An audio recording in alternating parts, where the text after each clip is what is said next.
La parole est maintenant à Marie-Claude Varaillas pour le groupe communiste républicain citoyen écologiste.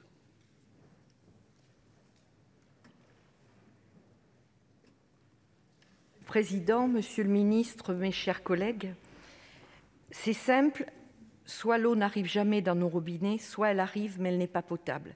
Ces mots du président du comité de défense des usagers de l'eau en Guadeloupe résument la situation dramatique qui s'y déroule. Dans notre République, pour certains, l'eau est un accident.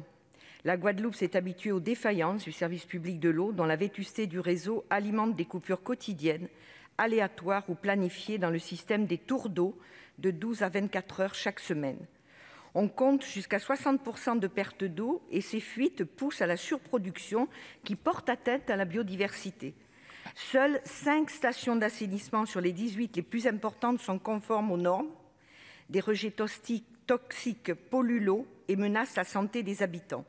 Rappelons que 90% des Guadeloupéens ont été empoisonnés par le chlordécone et que la plainte pour mise en danger d'autrui est menacée de prescription alors que la toxicité est connue depuis les années 60.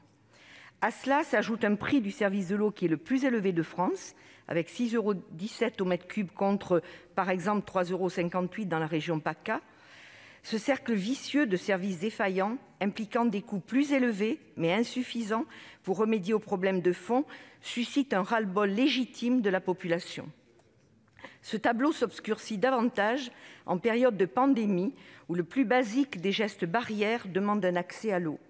L'eau est bien un bien commun universel reconnu dans notre Code de l'environnement et par l'ONU comme un droit fondamental essentiel au plein exercice du droit à la vie. Ces mots ne peuvent se cantonner au domaine de la théorie. Nous le défendrons prochainement d'ailleurs dans une proposition de loi introduisant la gratuité des premiers litres d'eau. La solution ici proposée impose une nouvelle gouvernance face aux échecs des négociations entre élus locaux. Le législateur viendrait créer un syndicat en rendant l'adhésion des collectivités obligatoire. Nous partageons l'ambition de remettre sur pied un service public en faillite et reconnaissons les améliorations apportées pour renforcer le rôle des associations d'usagers. Mais nous regrettons le choix d'imposer cette organisation alors que cela devrait se faire sans passer par la loi. Le consensus local des collectivités et une concertation citoyenne sont essentiels au bon fonctionnement et à la transparence de la structure. Cette intrusion dans l'exercice des compétences peut être vue comme un ultimatum par des Guadeloupéens. Nous défendons une conception volontariste des transferts de compétences en accord avec la libre administration des collectivités. Nous craignons surtout que ce cadre législatif ne soit qu'une coquille vide qui ne réponde ni aux défaillances du système de distribution de l'eau, ni aux questions soulevées par la création d'un nouveau syndicat. L'enjeu de la dette insoutenable des EPCI n'est pas réglé, puisque le syndicat se voit transférer la seule dette bancaire. Qu'en est-il des dettes fournisseurs ?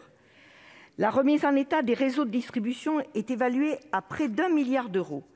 Tant qu'à s'introduire dans la gestion locale, le gouvernement aurait pu apporter un soutien financier pour réaliser ces investissements.